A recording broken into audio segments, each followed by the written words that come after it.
Take care of your people and your people will take care of you. So we used to say that about our gear. Take care of your gear and your gear will take care of you, because you got your parachute. You want to take care of your parachute. You got your dive rig. You got your weapon. You want to take care of your weapon. It'll take care of you. Take care of your people and your people are going to take care of you. Without the people, there is no mission. There is no mission. Yeah. That balance, which occasionally gets brought up. How do you balance? What's more important, the people or the mission? Oh, the people. The people. Without the people, there's no mission.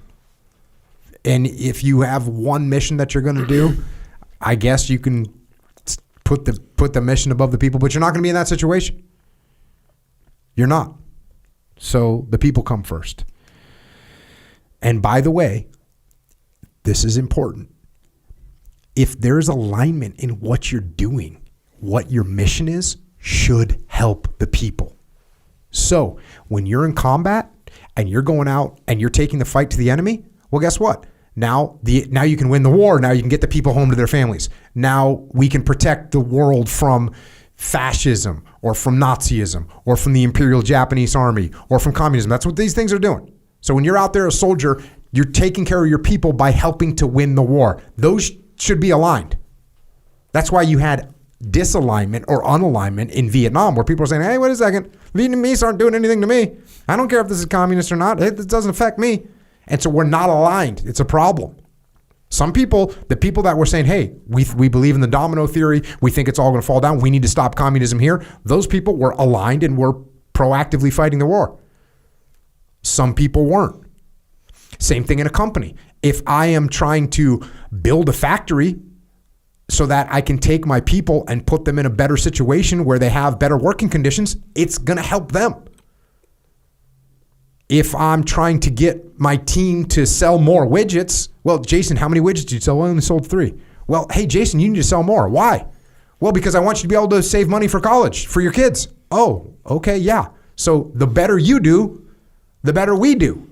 The better we do, the better you do. Because by the way, when you sell more widgets, and Echo sells more widgets, now we can produce more widgets. That lowers our cost to produce. Now we can lower our prices so you can sell even more widgets.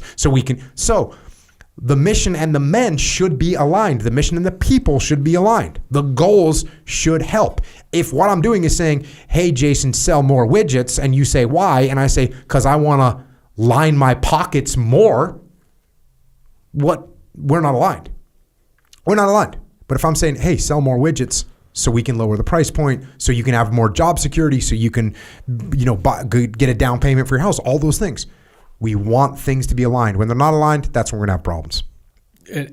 Taking care of your people is not letting them come in late and leave early, or letting them fall short of the standards. And so that's really interesting. I like how Hackworth broke it out, and I think in the laugh chapters of Steal My Soldier's Heart, where he's warning guys about being popular, and folks want to be popular.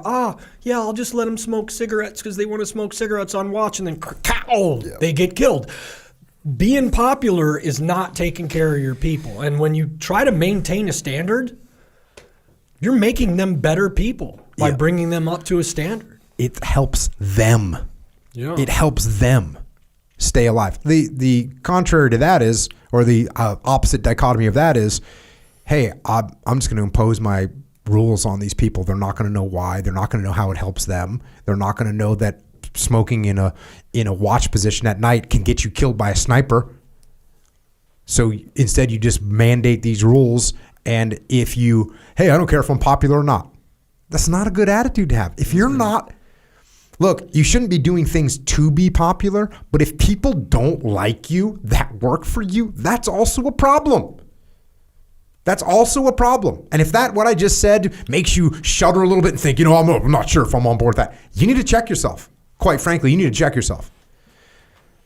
I haven't worked for a leader that was a good leader where everyone said, yeah, I don't like that guy. They might say something like, hey, man, he can be a bit hard, but he makes sense. But he's doing it for the right reasons. But sometimes we're a little bit too slack. The leader that, hey, we all hate him, but we're going to do what he says, doesn't really exist, man. No, well, at least you're not going to do it to the best of your ability, right? When I think about all those leaders that I worked hard for because I worked hard for this leader because I was worried he was going to yell at me. Yeah. He got this much effort out of me. Yep. The leader that I worked hardest for was the person that I was terrified of disappointing. Yep. Like Delta Charlie. Yeah. And why in the world was I terrified of disappointing Delta Charlie and every other leader that I put in that category? Yeah. It's because they treated me with respect.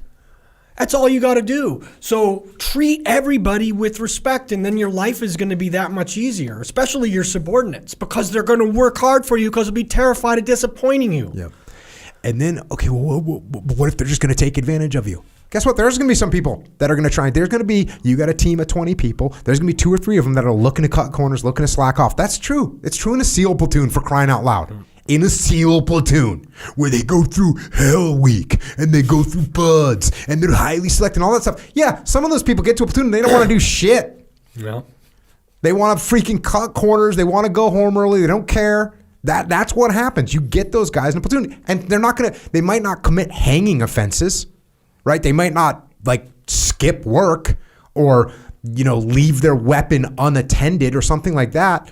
Which, okay, that if they're that bad, you can get rid of them, but they know where the line is, and they just tiptoe on that line. And so there's people like that. There's people like that in every organization. And if you then treat everyone in your organization as if they're that person that's trying to get away with what they can, and that's how you treat everyone, you're not treating with respect, you're micromanaging them, and it's going to come back and haunt you. So here's an interesting thing. It's like sometimes I'm weak, and I'm that guy trying to leverage a friendship against the standard. And then when a leader's like, no, bro, you got to do it this way, I don't lose respect for them. I'm like, check, I was being weak. I'll get after it. I want examples, bro. What's an example of that?